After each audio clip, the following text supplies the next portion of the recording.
அந்த பாகிஸ்தான் தூக்கிட்டு போயிட்டான், அந்த பாகிஸ்தான் தூக்கிட்டு போயிட்டான். இந்தியாவே கதறான். ஒரே ஒரு வார்த்தை தான் அமெரிக்கா கடிச்சாராம்.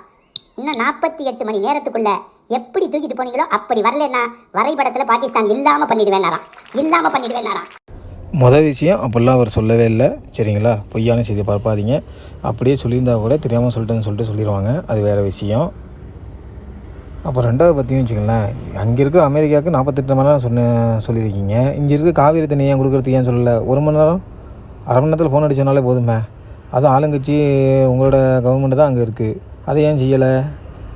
பப்ளிசிட்டிக்காக என்ன வேணான்னு சொல்கிறது, ஏன்னா முட்டாள் மக்கள் இருக்காங்கன்னு. சொல்லுங்கள் கதை கேட்போம். அண்மையில் நான் அமெரிக்காவில் 1.5 மாதம் சுற்றுப்பயணம் பண்ணேன்.